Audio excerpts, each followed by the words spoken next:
I'll officially call to order the regular meeting of Coachella Valley Water District Board of Directors, January 13th, 2026 here in Palm Desert. And would you please stand and join me in the Pledge of Allegiance? Good morning. I pledge allegiance to the flag of the United States of America and to the republic for which it stands, one nation, under God, indivisible, with liberty and justice for all.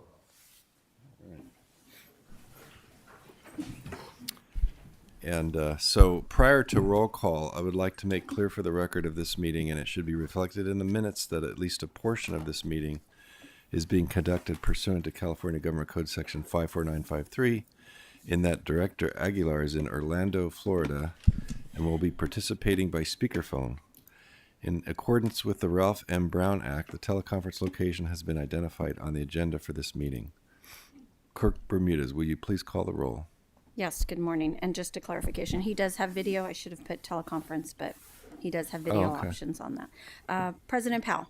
Here. Vice President Estrada. Here. Director Bianco. Here. Director Aguilar. Here. And Director Nelson. Here. Thank you. I would now like to request that Director Aguilar respond to the following questions. 1, Director Aguilar, can you hear me well? Yes, I can, John. Great. Yeah, I hear you too. Were you able to hear our proceedings on this end up until now? Yes, Do you have a copy of the agenda for this meeting? I do.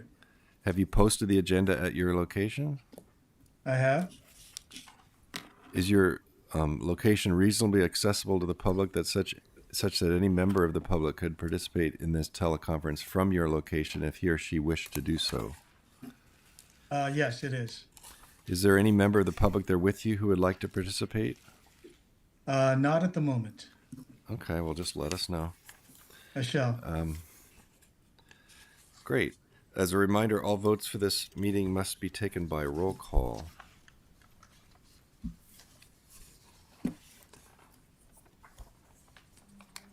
I got 2 pages of the same thing. What if I read the next one? It would have been funny. Okay. So, do we have any additions, deletions, or adjustments to the agenda? No, sir, we do not. No, I don't think so. Is there anybody from the public wishing to comment at this time? Non-agenda items. We do have a couple. I'll just note it for the record, not for general public, but we will have speakers for item 8A, just so that the board is aware. Yes. All right. So we will get those speakers at that time. And then, so nobody with the public comment at this time. We do have special presentations and recognitions. And I will read for those who are present. First of all, with an anniversary, John Van Winkle with 20 years. John Van Winkle was hired as a distribution operator trainee and has worked his way up to a domestic equipment operator, all while serving on the West Shores crew. Despite working under several crew chiefs over the years, he has consistently remained a valued and reliable operator for the Salton Sea area. Salton City presents unique challenges as water mains are located behind homes and roads wind in multiple directions, unlike other areas where they typically run north-south or east-west. John's extensive knowledge of this area makes him a major asset to the team, from identifying problematic locations to locating hard-to-find isolation valves in alleyways and backyards. He knows to proactively check those areas when reservoir levels start to drop, often before customers report an issue.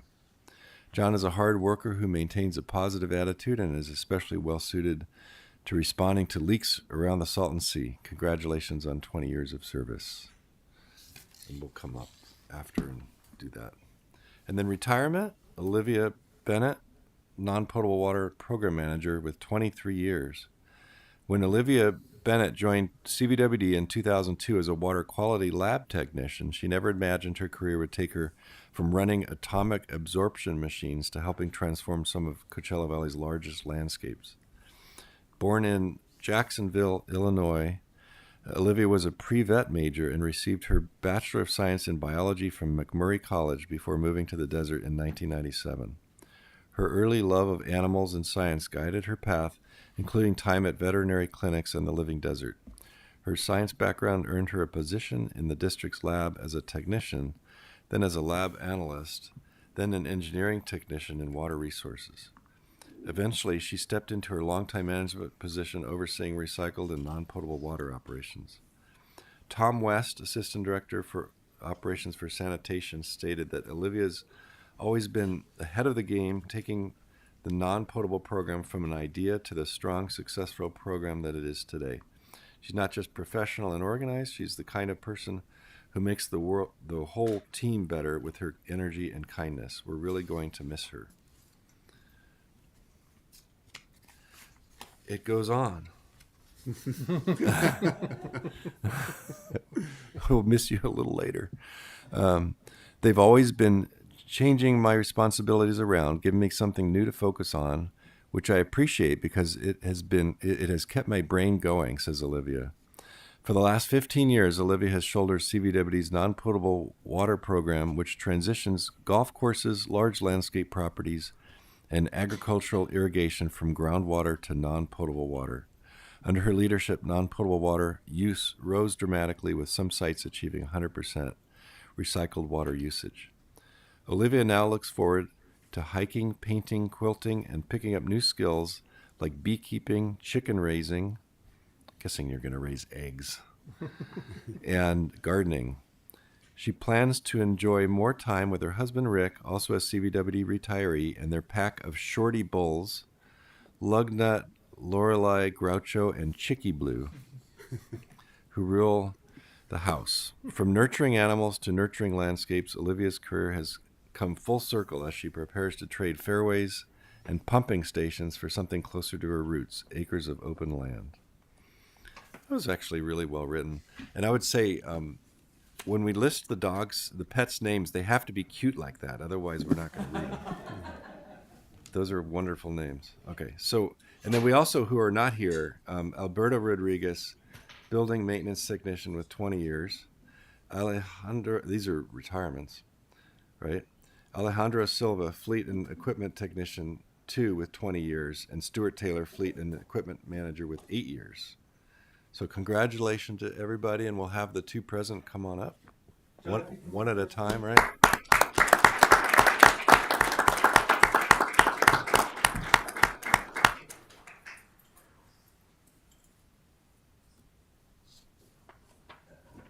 Turn your face to the camera. This is for you. Thank you. I really want to ask you a bunch of questions about all the people you've gotten to know. All right. Salt City. Everyone's good a little bit. They have blood in the back. Last 1, 2, 3. 1, 2, 3. Just in case you want to say something. It's up to you. I'm a You man of few words. you don't have to. No, I'd rather not. All right. Put my foot in my mouth. Thank you. Great.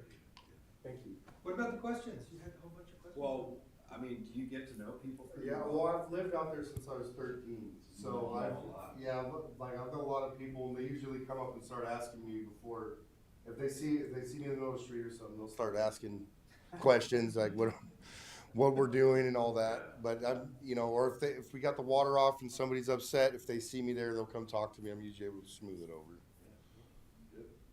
But it's been a long ride, but it's been a fun ride.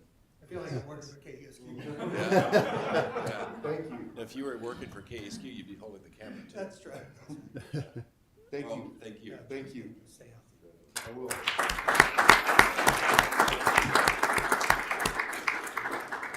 Oh, you moved up. For you.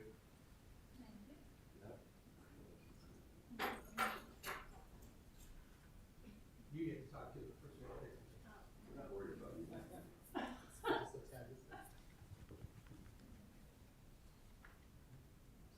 One, two, three.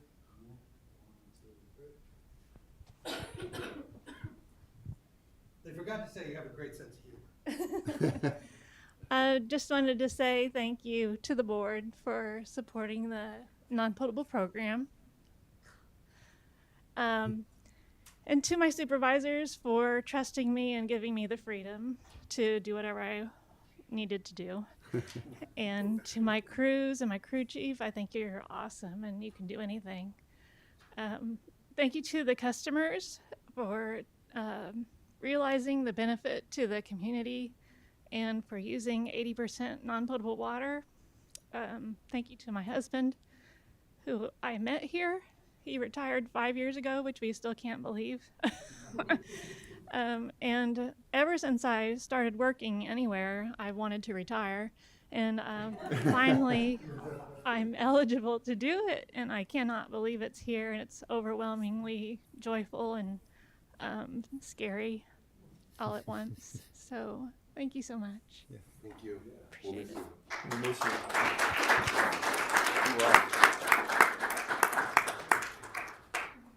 Stay healthy, enjoy. Leave this here.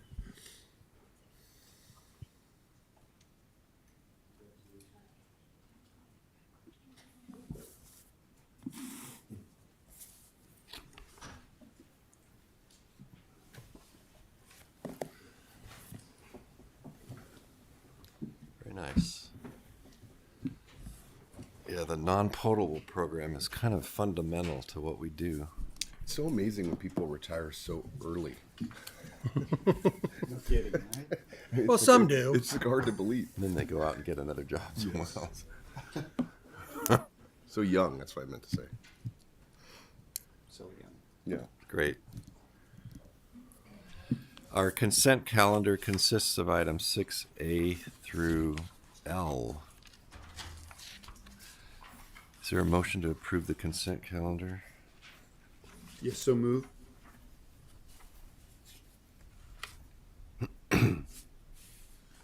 I'll second your motion there. And all in favor, or we're doing a roll call, sorry. Yes. Roll call vote, please. Yes. President Powell, Aye. Vice President Estrada, Yes. Director Bianco, Yes. Director Aguilar, Yes. and Director Nelson. Aye. Thank you. 5-0. Passed 5-0. On to the action calendar 8A. Sabrina is gonna, yes. Good morning. The floor is yours.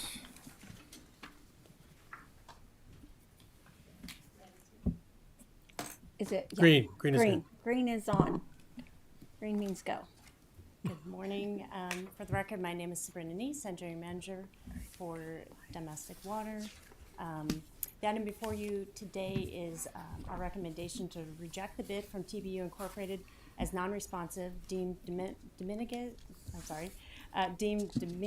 General Engineering Incorporated bid protest moot, and authorize the General Manager to execute a construction contract with Dominguez General Engineering as the lowest responsive and responsible bidder in the amount of $10,312,530 for the Sun City Palm Desert Water Main Replacement Phase 2B project, specification 2025-7, and approve additional expenditures for a total request of $11,930,000. The item before you today, we did receive a bid protest, which alleged that TBU Incorporated failed to attach a notary acknowledgement to the non-collusion declaration. It failed to provide authority for Jesus Nunez as an estimator to bind TBU Incorporated to the bid, and it failed to provide the required fleet compliance certificates. We did review this with legal counsel independently. CBWD reviewed the bids and also recommended that the bid be deemed non-responsive.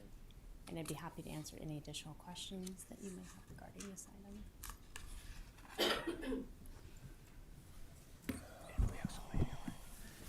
Is this the item where we have, Yes, we Public do comment? have public We comment. do on have- this I just item wanted to make before- sure. For consideration. Just want to make sure we get through the presentation and then allow them all to right. speak. Do you have more presentation? No, unless there's any additional questions that you may Okay. have. I'm not hearing any. Well, my questions and comments were going to be more along the lines of the letter that was submitted by the contractor that submitted the protest, and then there was a response to that. Correct. So I wanted to kind of hear more about that, but I don't know if it's more appropriate to wait after the comments. I would. Yes. Is it normal that when a company leaves a few of these things out to reject it, or is there a chance for the district to go back to them and say, hey, your bid looks good, but you've missed a few things? Do you have this paperwork that needs to be submitted along with your bid, or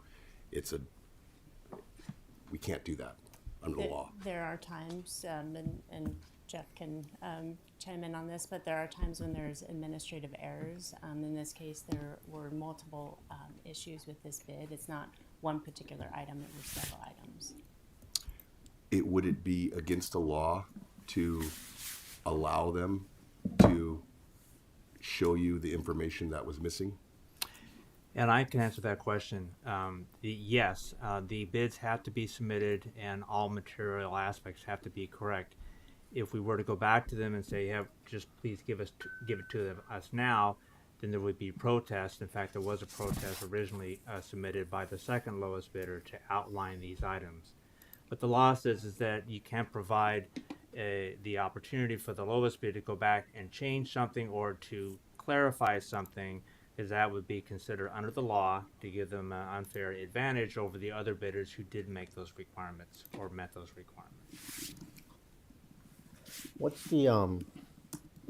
the guidance that we use, or the standard that pushes us to rebid a project if the next bid is substantially higher? Is there a guidance for that, or are we bound to accept the next? Doesn't matter. The amount doesn't Are we matter. bound to accept the next bid if it's substantially higher? Yeah, I believe that Unless there's a change in scope. Unless we decide to change the plans or the specifications from the original design. We can't just go out and ask people to take a second shot at the same thing. Even if it's $1 million more or 500,000, Even if it's- even if the it's amount $1 million. doesn't matter. Yes, sir. No, that's So- the rules. So we represent to the bidding world that this is the bid. We would want to receive bids, and these things had to be met. If we were to, because of the price difference, just rebid the entire project, that would go against what our contract documents say, and that we're going out to bid to get this project done as long as the lowest bidder meets all of these requirements. So it would be based on if there was some misunderstanding of what the project was, or that we underestimated the cost of the entire project or something like that. But other than that, going out to rebid a project based on a price differential would go against what we've represented to the public in our bid documents. We could still decide not to do the project though altogether. Yes, you can. Yeah. But that's exercising the contractor community. Yeah, I mean, that's why we That's why we ask you if we can Ask. go out for a bid first. Yeah, we actually have the board take action to go out and put it out to bid with the idea that we're not going to be exercising the bidding community. Yeah, and I guess I get all that. I don't know how much time we have to get into the details of this protest and the response to that protest to then make a determination on just the different things that are being claimed, because seems like there's two sides to a story But here. the And I know protest that is the protest is moot though, right? So I Well, think there are the two the protests. district, well, that's the recommendation. Yeah. There right. was a protest from the second lowest bidder that outlined the things that we as a staff had already identified as making the lowest bidder not responsive. So there were two protests. One was from the second lowest, who is recommended to get the contract because they had identified things that made the lowest bid non-responsive. But we'd already done that as a staff and legal counsel, so that's why we're here today receiving a letter from the lowest bidder to protest not getting the contract. So I mean, So what you're saying is that the protest letter was not what initiated us to deem the bid non-responsive. We were already kind of doing that. we had already made that determination, if I'm correct. that's correct. But my point in bringing up that issue is that there would be a protest. There was a protest of the second lowest bidder identifying the very things that we have already identified. So you had a protest from the lowest bidder, who's here to speak, but also from the second lowest bidder identifying things that if we didn't comply with the contract would be things that they would have raised. But we raised them initially. So it might be good to get The comments. All right. Right. Why don't we do that? And then maybe that'll lead to Yeah. some more clarification or thank you. Sure. First speaker I have is Brian Anders, please.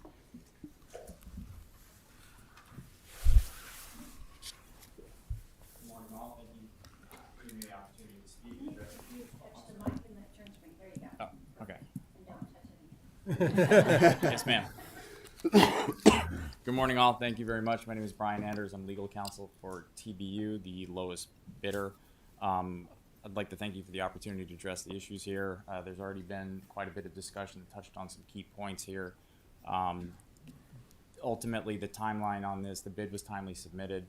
Admittedly, certain aspects of it were omitted. It doesn't mean that they weren't prepared, created.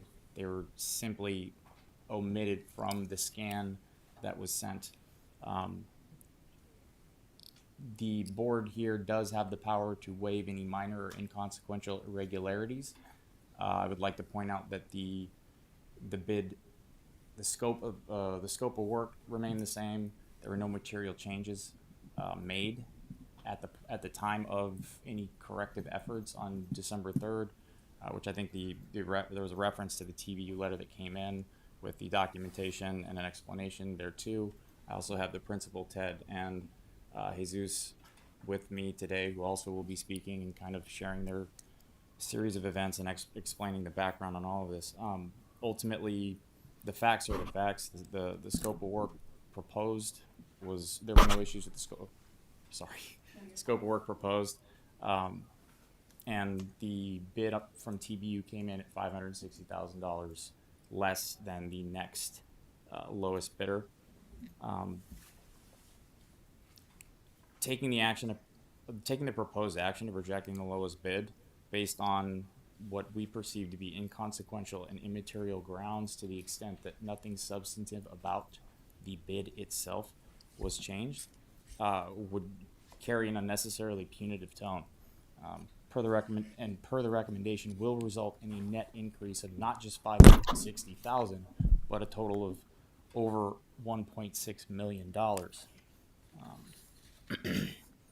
For the same scope of work, and award the contract to a company located over 90 miles from the job site. In contrast, TBU has offices in Indio. They've got an office location, and all staff that would be servicing this contract located within 10-mile radius of the actual job site. Not only that, TBU has an extensive amount of experience, not only in the region, but with the city of Coachella itself. And that's my time. Thank you. Thank you. Thank you. Next, we have Jesus Nunez.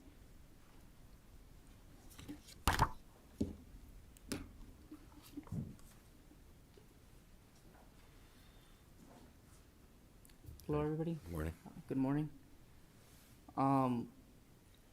Pretty much, just gonna go piggybacking off of Mr. Andrews over here, and pretty much just saying same things, just not so technical in his certain vocabulary. Given my newly appointed position, I just now got promoted to an estimator back in early May. With the guidance of our Vice President, Charlie Wallen, and my supervisor, David Herrera, they've been working me, they've been showing me the ropes of everything of what it comes down to bidding and, bidding for government-funded projects. That's a pretty big, it's a pretty big task at hand, and I double check, triple check everything, make sure everything's all right. These were errors that, of course, were not intentional. They were not meant to deceive or to malinterpret anything on behalf of TBU. There were clerical errors.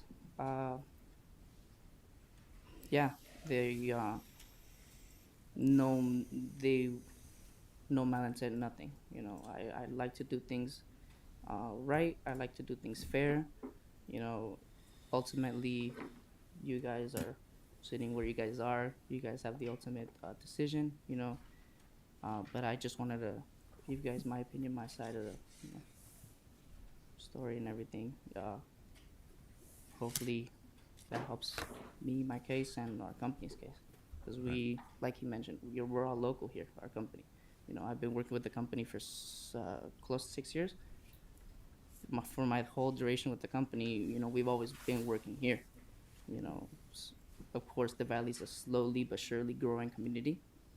But we've always tried to stay busy here, and like we mentioned earlier, we've had opportunities to work with numerous agencies here and whatnot. So, you know, we like to keep our people local. What we always like to say, we like to make sure we stay at home, not driving hours in the morning and then driving hours afterwards. So it'd be a pretty good project to work on, you know, help out not just our employers but also our community with replacing possibly leaking, possibly damaged lines. So, and All right. Thank you. Thank you. And then next we have Ted Burton.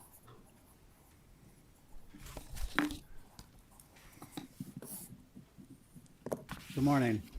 My name's Ted Burton. I'm the owner of TBU Inc. I've been doing this kind of work for 37 years, and we have grown enough that we have branched out, and now we're in India, and we have a locally based office 10 miles from here. My job is to keep employees working and putting food on the family's tables. Us being locally based, I think, is a huge advantage for the district to take in realization that there are going to be emergencies on this job, and this job is going to run in well over a year.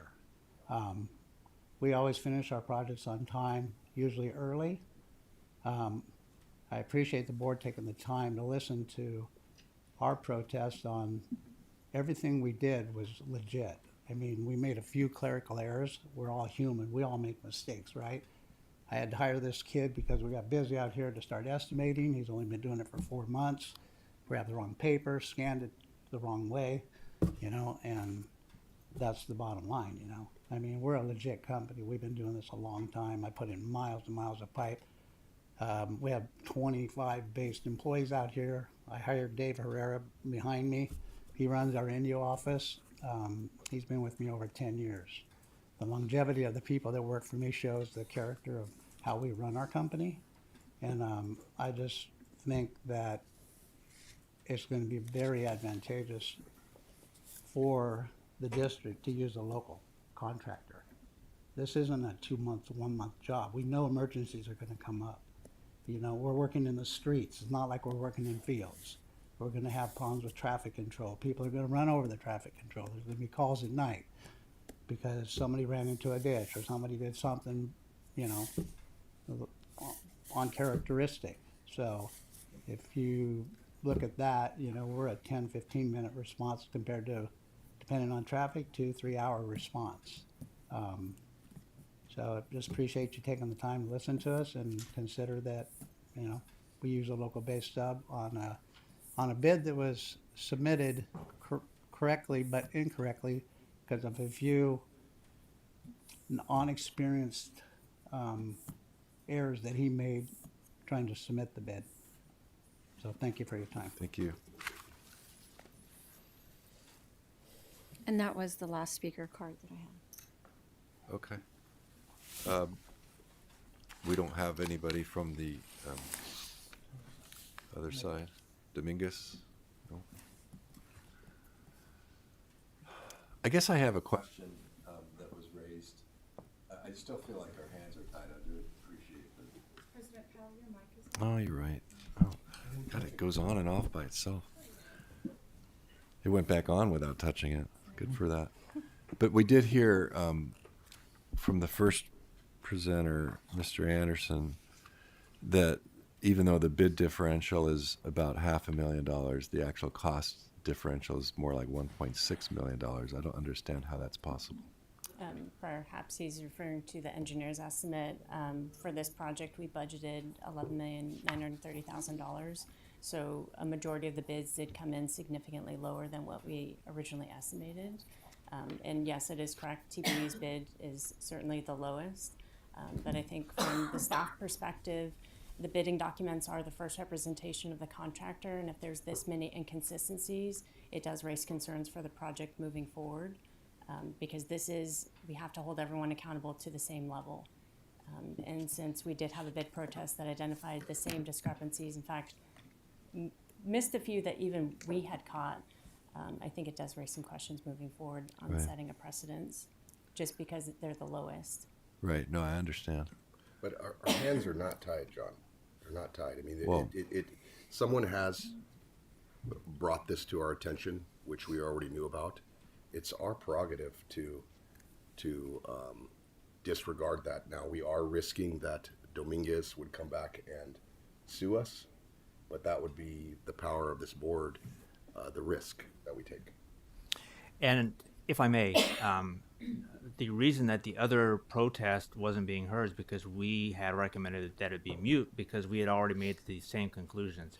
If it's the board wishes to not award the contract today or to award it to the lowest bidder, we would have, my recommendation would be that we come back because the recommendation was not to go with TBU, so we'd have to reassess what that recommendation would be. And number two, there would be a need to provide Dominguez the right to speak on their protest, because at that point it wouldn't be moot. So it'd be a number of steps before I would recommend that we just go with the lowest or do something else completely. I guess I would like to know what, of all the inconsistencies with the bid, is, Jeff, for you to opine how they fall into the category of material deviations from the bid. In other words, if they're non-material, then we could accept the bid. But how are these issues material in terms of moving forward with this bid? These errors deal with being held to their bid, and even though it might not be considered a large part of it, by not having these documents submitted appropriately, the lowest bidder could say that they're not legally bound to their bid because they didn't provide the appropriate acknowledgement, didn't provide the appropriate certificates. So what the law says is that if the lowest bidder didn't make these representations or submit these written certifications, then they could have gotten out of their bid because they're not bound to it. I'm not saying they would do that, obviously, but that's what the law has concluded, that it may be missing an acknowledgement, but it's something that's deemed their bid, that they're not legally held to it, and they could have gotten out of it. And because of that issue of being held to their bid, even though it might be a document or two, it's an acknowledgement that they're bound to their bid. And the law says because they're not legally bound to their bid, that would have given them an advantage. I realize that may not be the case here, or that it doesn't make a whole lot of sense, but from a legal point of view, being bound to your bid, if you're not bound to your bid, you can get out of it. And that would have provided an advantage if the lowest bidder had decided not to move forward. So it's being held to the bid legally, which is the issue. And yet here they are arguing that they want to be held to the bid, right? Yeah, I Doesn't think seem what material. just to provide an example, because I mean, we all look at the bid, the bids that come in, right? And overall, the next lowest bidder wasn't that much higher compared to some of the other bidders. And I would say if, let's say that the lowest bidder, who may have had some problems with their bid being accepted, let's say they come in at 10 million and all the other bids come in over 20. I mean, that would give them an opportunity to look at it and go, wow, did we miss something?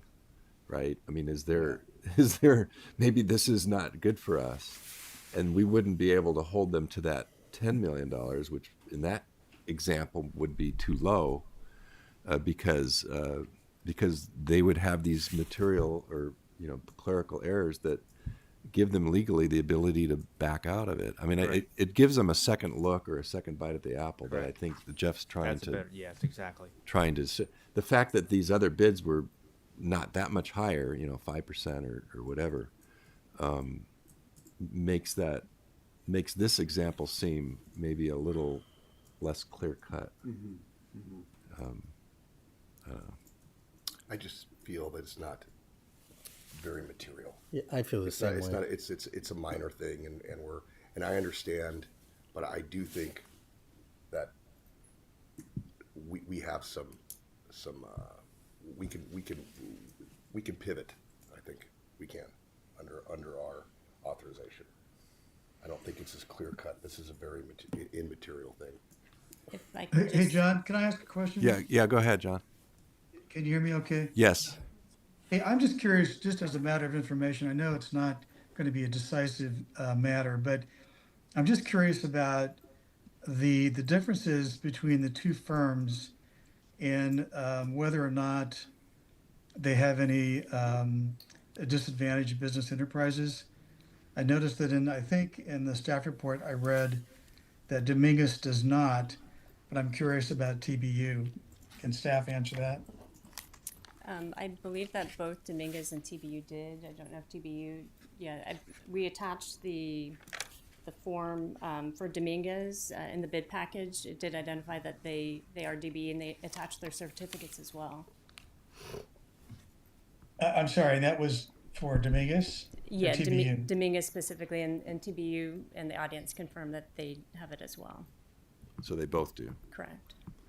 Okay, great, thank you. Then I have just one other minor question, John. If the board decides to go forward with Dominguez, it seems awkward that we would award a contract for somebody and then deal with their protest. Wouldn't it be easier for them just to withdraw their protest if they're awarded the bid? That's what the recommendation is that the bid protest would be moot if we award it to Dominguez. Right. But if In, we're in- going, in any event, I agree. If we're not going to award this to Dominguez today, that especially based on the public comment that was critical of Dominguez, and the fact that we've already published that their bid protest was moot, we need to give them a chance to come in and talk to us. correct. Yeah, I mean, we can't do this today. So from You a know, legal, I'd like to hear, how bad they are, because we heard today that they're pretty bad, and I don't think that they may not be true. so the recommendation could be to table this item to the next board meeting, or to the next board meeting that is practical, to hear the protests of the second lowest bidder. I didn't hear that they were bad. Well, that their response time would be significantly longer. I think that was just Yeah, I think that's a projection. They do not, they're not based out of here. I believe that they're based out of Orange County. And so TBDU was projecting that they wouldn't be as responsive because they're not based out of Well, I here. understand that, but I think they should have an opportunity to tell us what their strengths are too. So by having it's this, not a fair fight if one's here and the other one's not. so by having this item tabled to the next meeting or the next available meeting, then you're not considering the protests of the second lowest bidder moot. In fact, you want to hear that protest before you make a decision. So let me interject here for a moment. This was an IFB, an invitation for bids.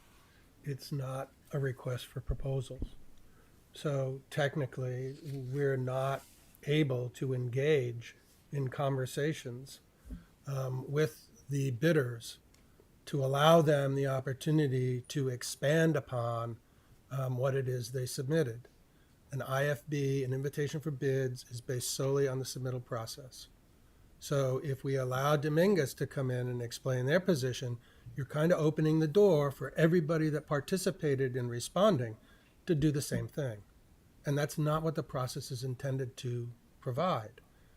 Different for an RFP, where you basically are soliciting a proposal, and then there are circumstances where you can engage with the proposers to clarify their bids.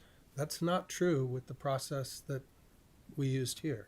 So I'm just providing some cautionary advice that You know, we're saying we're going to allow Dominguez to come in and explain themselves when that's not necessarily appropriate. So in response to that, Jim, I would say if the if we do this and Yeah. Dominguez comes in, that they should stick strictly to the issues of whether the deviations are material or not material.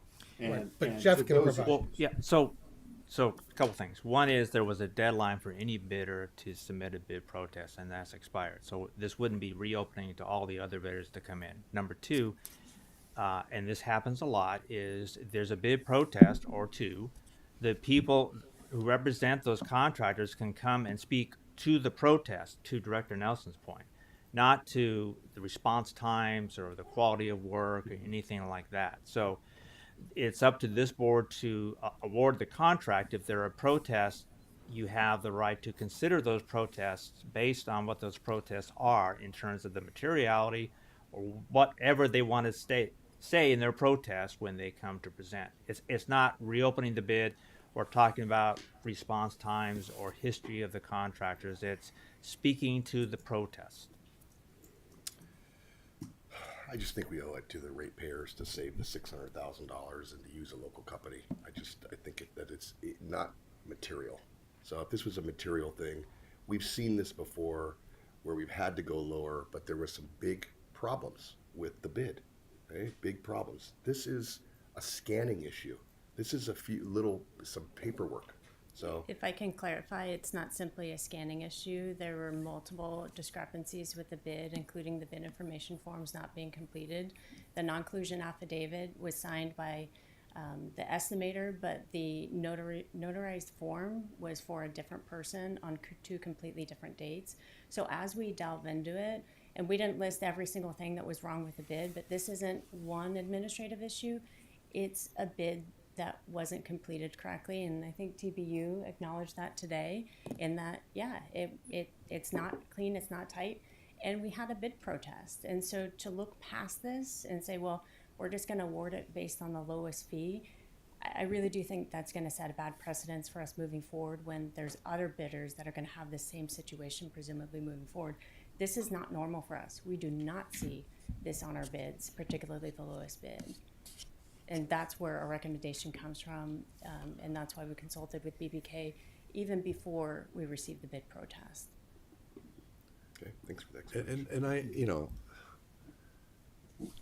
Dominguez is going to have a pretty strong case, I think, because we have a process that we've identified and they followed it and the other ones didn't. Have we used Dominguez before? We have not. Other agencies, Eastern's worked with them, but not And we us. haven't used TBU before either. I don't believe directly, but I believe they do developer work, if I'm not mistaken. I think they're doing all of Catino. Yeah. Well, all right. There's I guess two different directions we can go here. One is we can take action, and two is we can table it for a future meeting. From my point of view as legal counsel, I think you have two options. One is to award the contract to Dominguez, or two, to table the matter to bring it back for Dominguez to speak to their bid protest, which is also in your packet. I'll So, make a yes. motion to table. So if Dominguez comes in, they really can't say more than what they've said in their letter, and you've already got the letter, right? I think they can address the items that were brought up today. Couldn't they do that?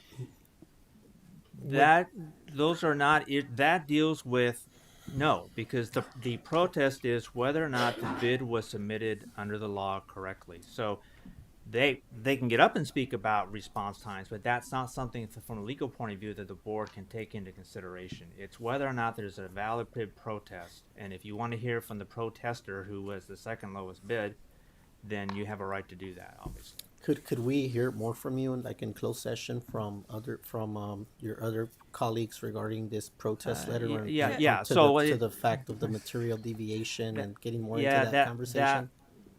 that was going to be my recommendation at some point as well. Jeff, doesn't this get into responsiveness versus responsibility?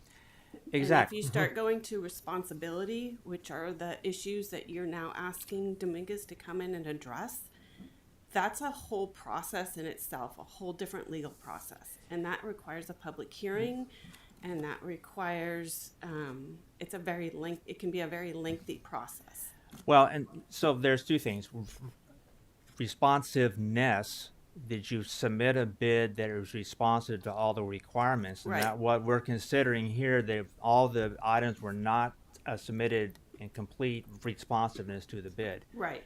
And responsible is if we think the lowest bidder can't do the job. Right. We're kind of in the middle here. It's not that we're saying that they can't ultimately do the job, but we're saying it's not responsive, but they have spoken to issues of how they would be a better contractor, which they certainly have a right to speak to, but it's not something you can legally decide on. Right. Right. So that's why we are addressing responsiveness. Yes. No, I get it. And so the staff and the protest both identified the non-responsive Aspects. bid Right. of TBU, and I don't think that has been argued today. Right. And It- so it- that's I think everyone agrees it was non-responsive. So Right. so what are we doing here? Well, exactly. Why then we need to go with staff recommendation, because staff is saying the bid was non-responsive. And we are saying that we are recommending to go with the second low bid. Right. Again, I want to remind everybody, this is Sun City Palm Desert. This is an extremely important project. We are so fortunate that we got bids at the price that we got. Right. Because we were expecting bids to come in around 14 or 15 million. We're at 10 million. Yeah. So and some did come in higher. Right. Yeah. So we have a motion to table. We do not have a second on that motion yet that I've heard. I still wanted to hear more about.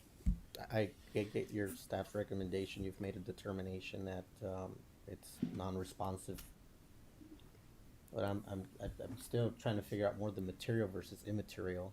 Like, what would be an example of something that as staff you would be able to say, we can kind of An immaterial Yeah. deviation?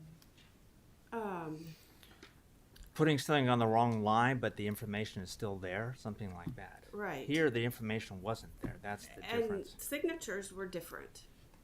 Signatures on a notary versus the page that they were notarizing.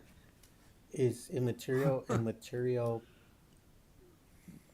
go beyond the bid amounts that are on the bid form, or is it more so, does it put attention on the actual bid items so that you Material? yeah, like what It's the items that we've explained here. I mean, it doesn't have anything to do with the numbers or the bid, because those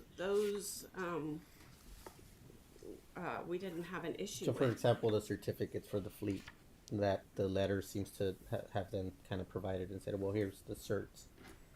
Right. You're considering that to be material. Right, because that is a specification requirement. That is a bid requirement. You submit these forms with the bid. I think too, if we start allowing people to submit these documents post-bid, at what point does that stop? Because now to your point, what's material versus immaterial? The bid was not complete. TBU acknowledges that. We have a bid protest that outlines everything that was incomplete. We have our own independent review that was reviewed by BBK that also acknowledges how incomplete it was. It's not one item that's a immaterial deviation, to your question, right? What is often it's one item. We've Right. seen that where it's Right. been maybe a date. I think there was one where it's supposed to be the 29th, it was the 27th. That was an administrative error. This is not. And to Jim's point, when you have a request for bid like this, a public bid, we don't have discretion. You either meet the contract requirements or you don't. Versus with an RFP, that's where you have the ability to have some discretion and to negotiate. But if you start saying, oh, well, we'll let those certificates slide on this one, well, that's being discreet. That's having discretion. And then to Sabrina's point, what do we do the next time? We have to, it's this moving target all the time. With bids, there's no moving target. It is what it is. It's per the specifications. It's a public bid. Either they submit the documents properly or they don't. Well, I think it's fair to say it's not just a scanning issue. Correct. So we have a motion. At what point does the motion die for lack of a second? I'll second. We've never had this happen before. All right, we have a second. So the motion is to table this item. One other question I have, timing wise, if let's say it sounds like we may have potential litigation here, maybe this is something that we can get more explanation for in closed session. Yeah, exactly. I mean, So- if we do that, that would be at the next meeting, which would take us to the first meeting in February for further action. We opened At what- bids at what- October 2nd, I believe Sorry. it was. So at what point do these bids Oh, sorry, expire? November 20th. 60 days. Next week. So these bids will expire? Mhm. So either we take action today or the whole thing just goes. Well, we can go back and Do an ask the extension. contractors to extend their bids, but that's a market risk. We don't know we don't know what their subcontractors are facing as far as material prices or. If we vote and the vote fails to table, can we take further action and approve the staff recommendation today? Yes. Yes, of course. All right. And a closed session to explain in graphic detail what the legal implications would be in this recommendation of not going with the recommended contractor. We could certainly do that before any action taken by the board. But I mean, it's, as I said before, that I think it's been well explained what the legal exposure would be. Right. I think it's significant. So you got a motion and a second to table. All right. So are we ready for a roll call vote? The action would be to motion to table the item in order to then consider the second lowest bidder's protest at a future meeting. Are you okay to vote, John, on the line? Yes. All right. All right. Let's go to the roll call vote then, please. President Powell, No. Vice President Estrada, Yes. Director Bianco, Yes. Director Aguilar, No. Director Nelson. No. Okay, motion Okay, fails. so the motion failed, and I'm going to move that we accept staff recommendation on this item. I would second that. Okay. Any other discussion? Roll call, please. President Powell, Aye. Vice President Estrada, No. Director Bianco, No. Director Aguilar, Yes. and Director Nelson. Aye. Thank you. Okay, 3-2. so pass 3-2. The rare split vote. Yeah. Thank you. I don't like that, but it is what it is. Well, that's, I appreciate the contractors being Yeah. here locally. So thank you for your interest, and I hope that you continue to submit bids. Yeah. Thank you. Thanks for coming in.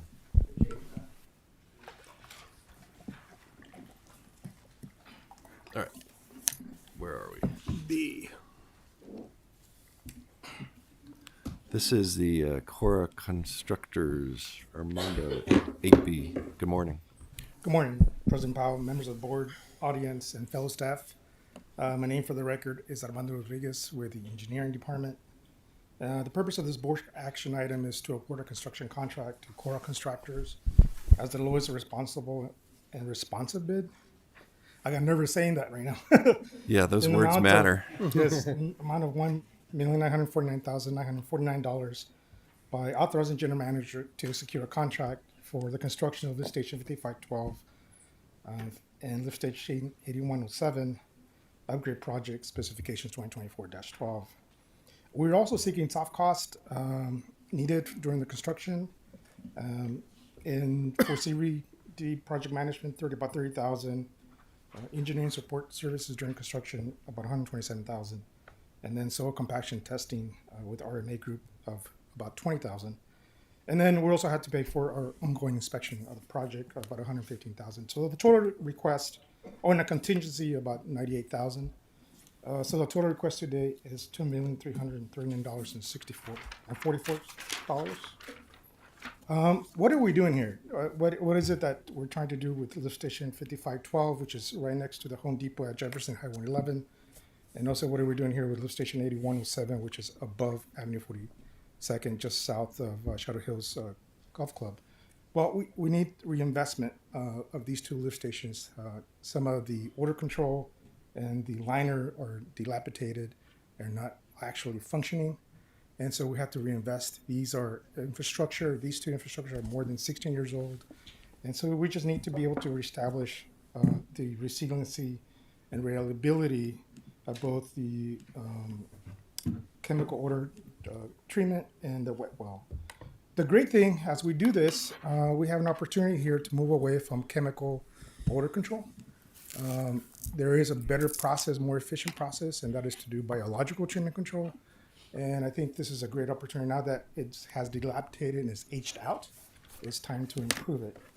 The project was duly advertised on November 18th through planning bids. The engineer's estimate was $2.1 million. And on December 18th, we received a total of 4 bids ranging of $1.9 million to about $2.9 million. There's about $1 million spread on those 4 bids. Staff has reviewed the lowest bidder, Cora Construction. We have looked at their bid amount. We found no material mistakes, so we're therefore recommending the construction to contract to Cora Construction in that amount of $1,949,949. The project, it is budgeted within sanitation fiscal year budget of $2.1 million using PAYGO funding. We estimate that about $1.2 million will be spent this year, and that the rest, the other $1.2 million, will be spent for next fiscal year, budgeted for next fiscal year. I'll pause here to see if there's any questions associated with this project that I might answer.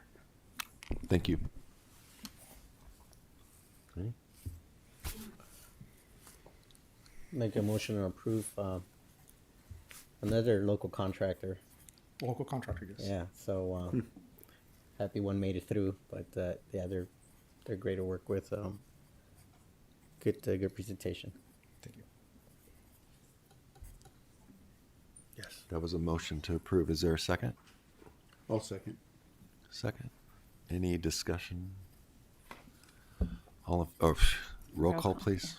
President Powell, Aye. Vice President Estrada, Yes.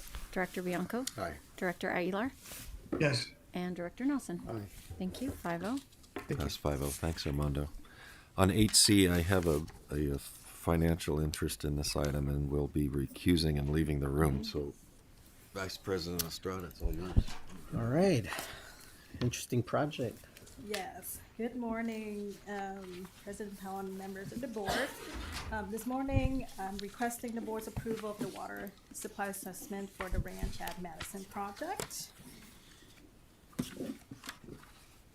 Here's a map of the project location. It is located on Monroe Street in Jackson from west to east and between avenues 52nd and 54th, north to south. The project comprises, actually, let me see, here's the project plan, and this is a very conceptual plan here that's proposing 85 residential units of low density and medium density, a private short golf course, and a clubhouse that will feature dining facilities and spaces for events and various sports and leisure amenities. The breakdown are shown here. Non-residential building areas comprise of 44,173 square feet. Acres. 173.8 acres, not square feet. Oh, yeah, I was mentioning the non-residential building area, the 44,100. Okay. 73 square feet, and land areas, of course, is about 174 acres. The projected total demand of this project is about 669 acre feet per year. That's equivalent to 3.84 acre feet per acre. Indoor residential demand is 10.47 acre feet per year. In the indoor, commercial, and industrial demand is 18.42 acre feet per year, and the outdoor irrigation demand is 31.93 acre feet per year. The outdoor recreation demand is 607.85 acre feet per year, and that's the bulk of the projected water demand of the project. With that, I would stop here for any questions or comments. Is the water use on the golf course, how does that compare to golf courses that we have currently? So this is the factor that we use for project, and as you know, we have certain target towards the incoming year on regulation of outdoor usage, and this is the factor that we use. That's comparable to, if not stricter than the current out uses. So we look at the aggregate use of the project, not the specific parts of the project. And I think that's kind of where Director Bianco was going, is do we have a way to compare the use on the golf course to other golf courses? If Olivia was here, she'd probably be able to do that off the top of her head. In a second. Yeah. Yeah, we'll take a look at that and we'll get back to you. Yeah, I have a question in kind of related to that. I think the 3.84 is a metric that is a better metric from a project by project analysis rather than the 669 acre feet on the project. I mean, I'm looking through all the other WSAs, and you know, there's some at 5,000 acre feet. But to me, it's water supply assessment should be, the aggregate of the project. And so I look at the 3.84, and to me that rings rather high in terms of what some of the others that we've seen come through. And although your list doesn't have the per acre foot, which I would like to get at some point.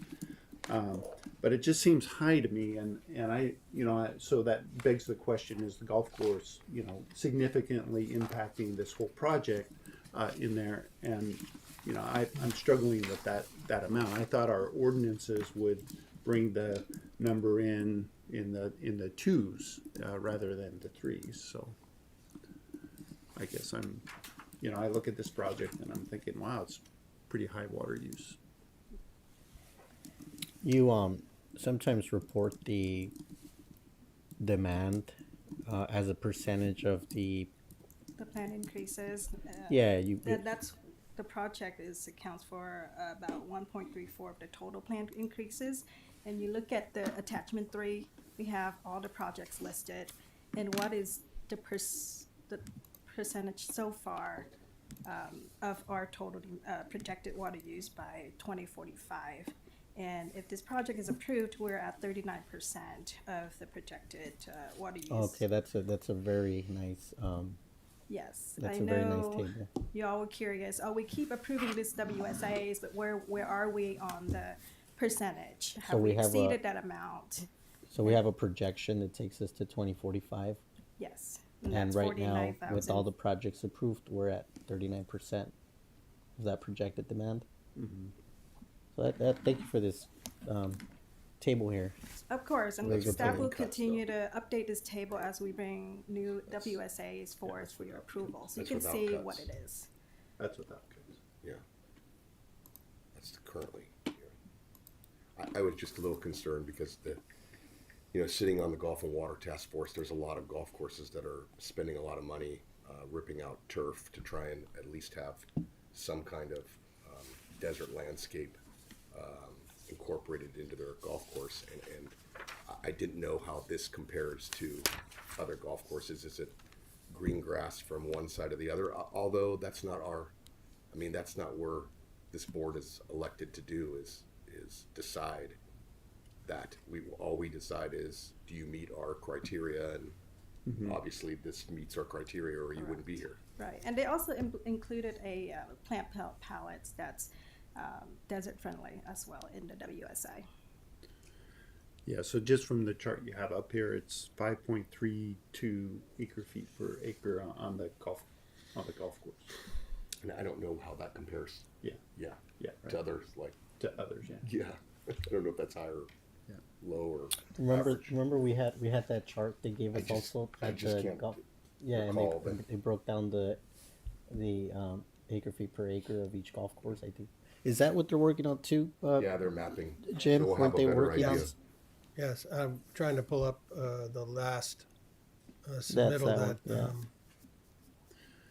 Yeah, on this project, I mean, the golf area is 43% of the total project, which, so that 5.3 has a greater impact on the total project.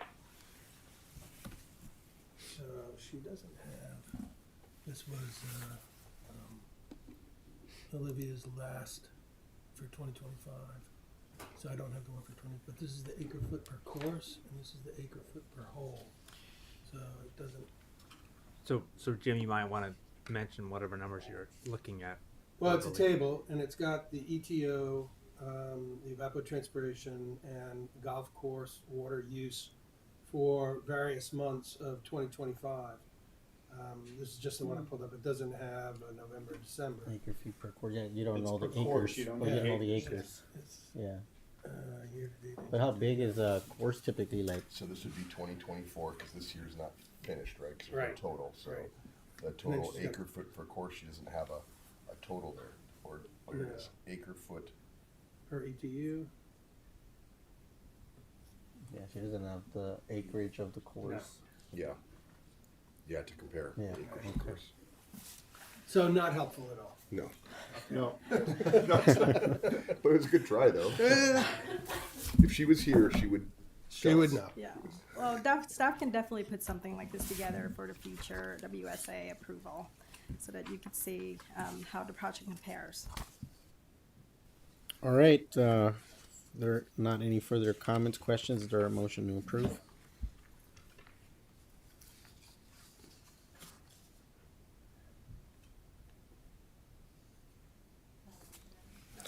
Asking for a motion. I think there might still be some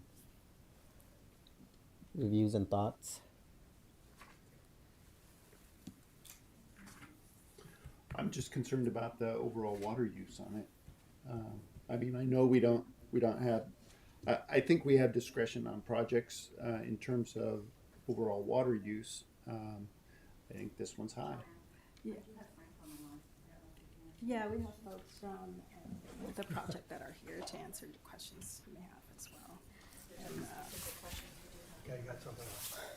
I don't know why it's backwards, but golf course water use in acre feet, but it's again not per acre. So I guess that doesn't help either. I think we're getting somebody on the line from the project team. We do have Frank on the line. Frank, if you'd like to unmute yourself, if you have any information you'd like to add or make yourself available for any questions to the board, you can do so at this time. Hi, yes, can you guys hear me okay? This is Frank Cahill with RTL. Yes, we can hear you. Yeah, I'm afraid I probably can't answer, as it were, the comparison to other golf courses, but I could just reiterate that the amount of the increase here is about 1%, and having in the WSA, it does clearly go through the potential for future dry years, a single dry year, and then 5 dry years over the next 20-year period up to 2045, and it kind of it goes through and it explains how, if any of those dry years were to happen, how CVWD can still produce the water for this golf course irrigation. And you guys are probably very familiar with this from previous WSAs, but basically, I think the bottom line on the WSA was that CVWD has the ability to pump from the groundwater basin if any of those dry years do happen. And the overall impact of this particular project is about 1% of the increase. I think it's 1.5% of the increase between now and then. So that's all I could comment on. I don't know the actual acre feet per acre of other projects in the locality to compare to. Do we know, is this actively farmed, and do we know the comparison of the current water demand if this is being irrigated in comparison to the projected water demand on this project? It's gonna be lower, no matter what. It's gonna be lower no matter what. Yeah, yeah. So that's a good thing, right? Yeah.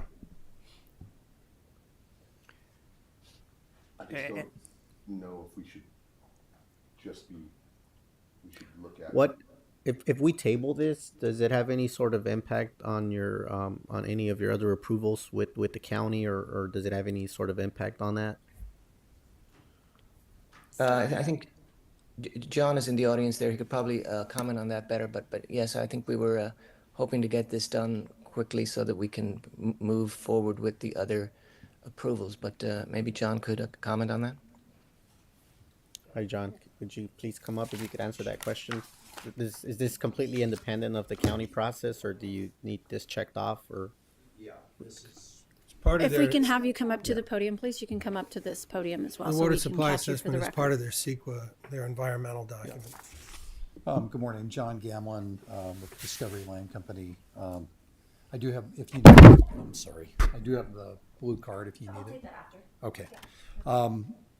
I am Senior Vice President of Development for Discovery, and so yes, this is part of our environmental process. We're in the midst of, it's imminent actually, we're submitting our administrative draft EIR to the county this week.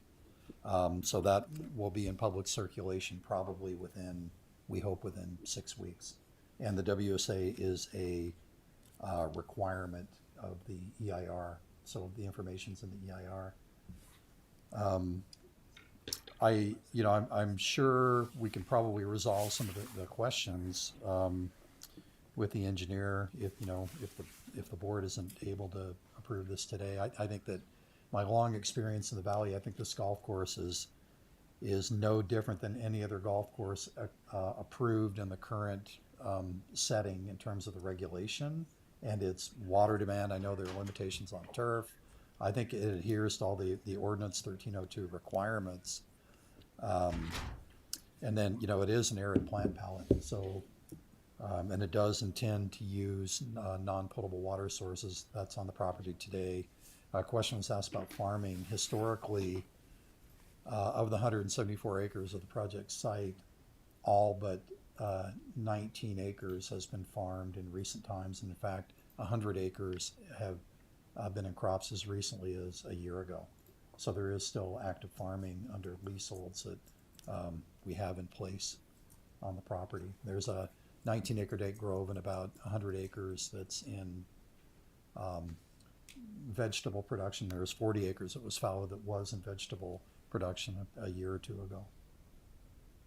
But my intent and our intent is always to design a very water efficient project. To the extent of how we're using water, the type of water we're using, whether it's potable or non-potable water sources, and I think to the greatest extent possible, our intent is to use non-potable water sources, including canal water, which is available to the site today. Thank you for that. I have to the point that you made about the project meets all the regulations related to water efficiency, and I guess that's a question for staff. When we talk about water efficiency, does it incorporate all water use, including non-potable and domestic, or is it only a domestic? Say that again, I'm sorry. So our regulations for water efficiency, are they only for domestic, or are they all for all water use? For all water use, and we look at indoors and out as well as outdoors. So although this is using the acre feet per acre, it met all those regulations, otherwise it would have been denied.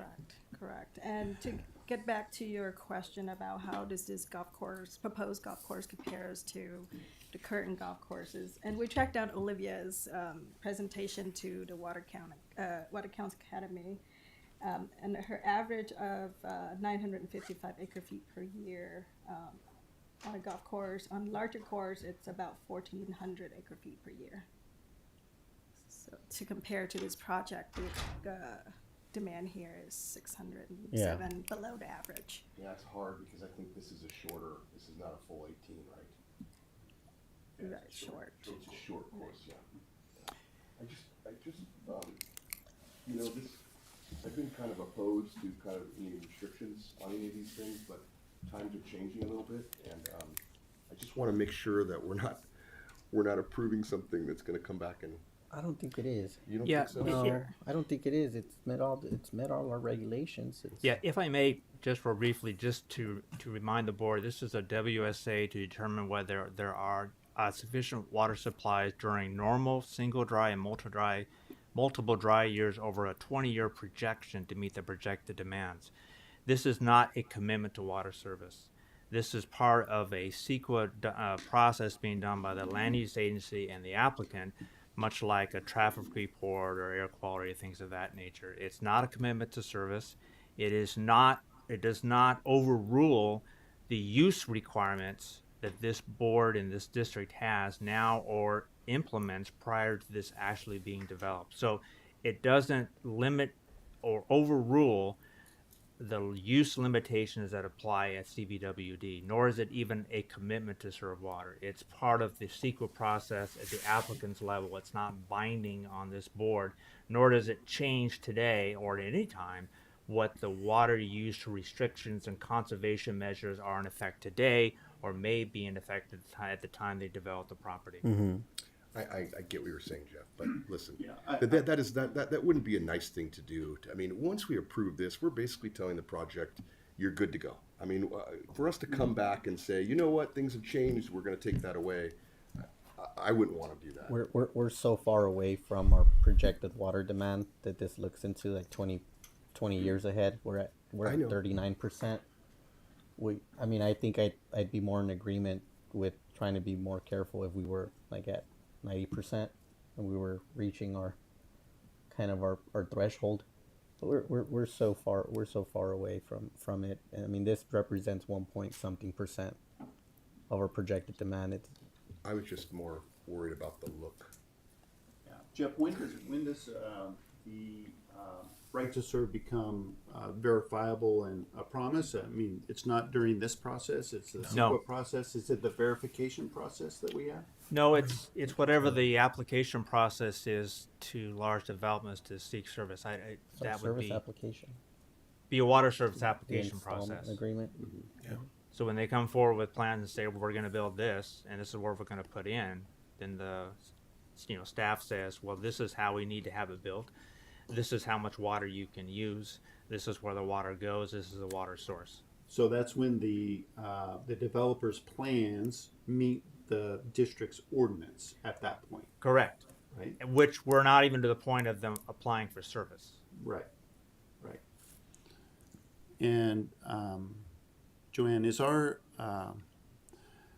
under our ordinance, do we have an overall acre feet per acre on that, or is it just depending on the type of development? It's the type of development. And of course, like Jeff has pointed out, is that as our ordinance get amended, then of course we would be more conservative based on that ordinance. Okay. Well, I mean, I'll make a motion to approve the water supply assessment under the thoughts that, times are changing, and and we are getting drier, and this non-potable water use to me means a fair amount of Colorado River water, which is at risk, and recycled water, which is developing. So, and we are underneath our overall water supply outlooks, but I would say, I'm making the motion with great concerns about the overall acre feet per acre in this project, and that as we go forward and approve these or deny them, that acre feet per acre is a metric that is pretty important when we look at overall supply. So I'll make the motion to it. I'll second. Okay, we got a motion, a second, and I'll say if you could, somebody from staff could or share that table, Jim, so that we can gauge on how this compares to other golf courses. Hi, sir. That'd be helpful, and Will do. So there's a motion, a second. Can we have roll call, please? Director Aguilar, you have any comments? I do not, thank you. Okay, so we can have a roll call. Okay.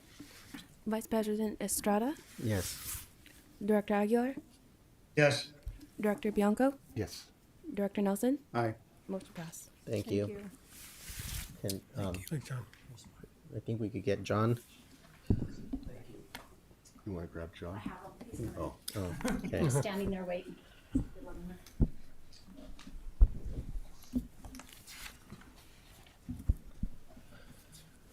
Made it. Should have put a surf park. Less water. I know. Okay. On to 9A. We did have the, was it just the one that came in? For the Salton Sea. I can't get my mic. Yes, Oh, that's that right. came in yesterday evening, so I went ahead and added that on, and it was distributed to the board and added to the log. Right. Thank you. Board comments and requests for future agenda items. General board comments. Director Nelson. No, not too much. Just, California has been declared drought free. How about that? Drought free. And I guess Oroville's releasing flood supplies with no opportunity to collect those as exports out of the Delta. So I guess all is good in the world. Although Colorado River systems at 66% of their snowpack, and as you recall, we had 100% snowpack with about a 75% runoff. So this is off to our driest year on the Colorado River basin in quite a number of years, if not in all history. So should be interesting how it affects the negotiations going forward right now. That's all I have. Director Aguilar.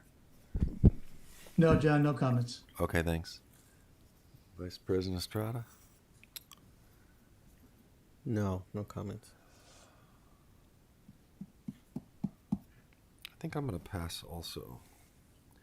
Do we have any requests for future agenda items? Do not. None. Hearing none. On to reports for meetings. We had, let's see, the December 23rd special meeting. Those present were listed here. January 8th Conservation Commission. Director Bianco. So this meeting was basically all about the burrowing owl. In October of 2024, the state has put a petition out to designate the western burrowing owl as threatened and endangered. And through our multi-species habitat plan, it was thought that in the Coachella Valley we had 0 burrowing owls, and we needed 15 groups. I'm not sure. They kind of explained it, but I don't know if I can fully explain it to you. It's a grouping of owls, so 15 groupings. IID, thankfully, went out and spent $4 million on a survey for the Imperial Valley and the Coachella Valley. And luckily, we have 500 of these pairs here in the Coachella Valley, and the Imperial Valley has over 7,800. So there is some caution, and the caution is that sometimes the data doesn't drive decisions in Sacramento, and that the word was to get it out to our elected to pass the word to everyone else that this, this should not be a problem here in the Coachella Valley, and that the Coachella Valley from here all the way to the Imperial Valley should be carved out of this threatened endangered species. So we will see how things go, but I want to say thank you to IID for this. This was a huge undertaking. They had 80 to 100 people in the Coachella Valley that it took to actually go out and walk these areas. Most of the areas are not in the agricultural areas. They're more in the foothills below Desert Hot Springs and Thousand Palms, and then in Palm Springs. So it was not an easy task. There wasn't a lot of roads like they have in Imperial Valley, where you could drive to and find these owls. So, which probably a good thing that there's not people next to them. Anyways, that's my update. Thank you.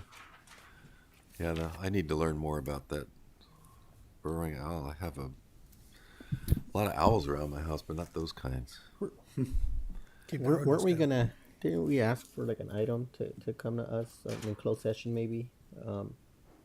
I think at the last meeting there was a comment on that. Is that being scheduled? Currently, there are a lot of moving parts at the state level. Our representative is working with Waycross Food Office to address this issue. So we'll bring this back to the board in February in closed session. Thank you. Thank you. Thank you. Yeah, of course. Okay. The next meeting was January 9th, Colorado River Board. Director Nelson, and actually I made an appearance there as well. Mm-hmm. Since we're local, I couldn't resist. No, thanks for coming, John. Go ahead. Appreciate that.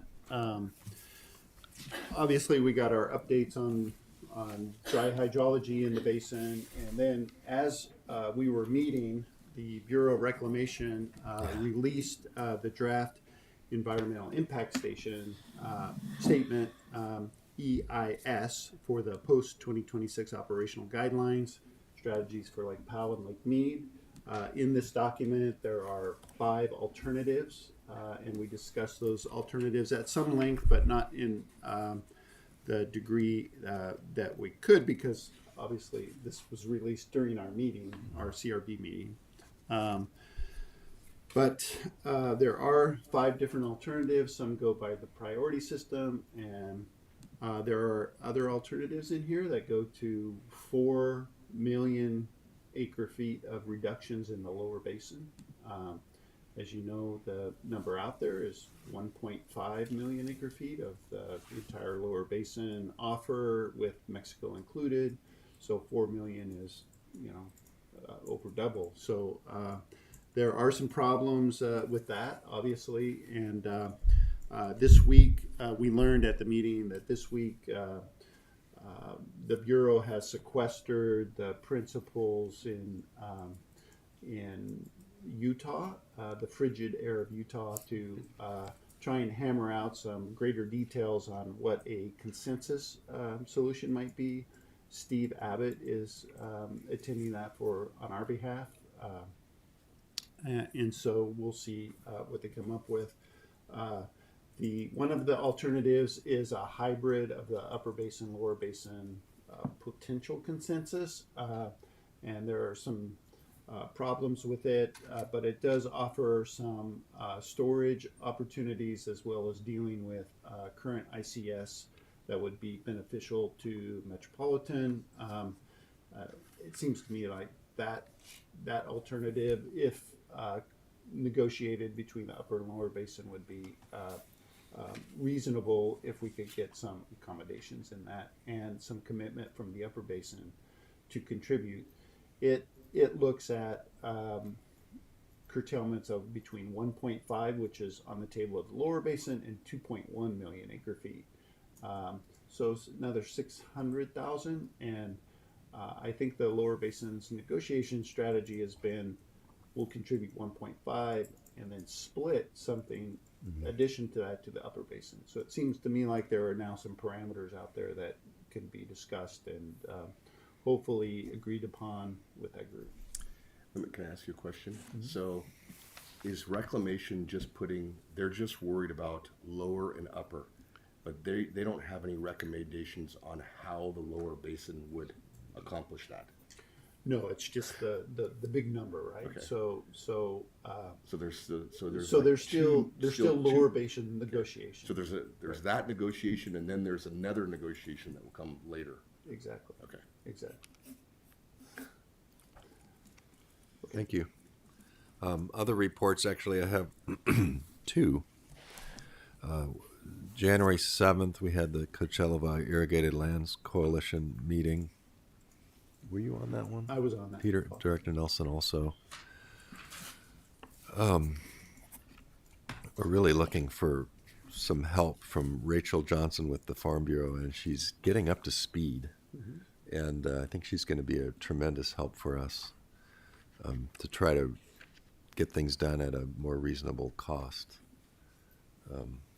Otherwise, there's consultants out there that'll do it for a lot more money, and it's turning into a bit of a burden for the irrigators. I don't know if you had anything else, but that's how I view it. That's how I view it. All right. And then actually yesterday I had a Desert Valley Builders Association meeting with our new executive director. It was a board meeting, and there was talk, I think it was true, from our representative down in Imperial Valley that there's a plan for a $10 billion investment in a data center. I'd like to learn more about that. 10 billion. In Imperial. In Imperial. Yes. I know there's a lot going on down there. Do we get news clips from the Imperial Valley Press? We do. Huh? We I do. don't know if I have time to read all those, but those are the ones I'd like to start reading. I think the developer just sued some of the cities. Anyways, that's apparently they have the power. Put it right on one of the transmission lines. That's all I had. Any other meetings? Yeah, on January 9th, we hosted the Water Education for Latino Leaders group that makes its way down here probably for the last 10 plus years now. They spent Friday, Saturday, and Sunday here speaking with various folks. I talked to them on Friday. Patrick from the Salton Sea Authority talked to them Saturday, and Monica Tejas, who used to be with Riverside County and then USDA, and I think now she kind of runs her own firm. Spoke to them also on Saturday, and then Director Nelson, you spoke to them on Sunday. I'm reporting on the 9th and the 10th.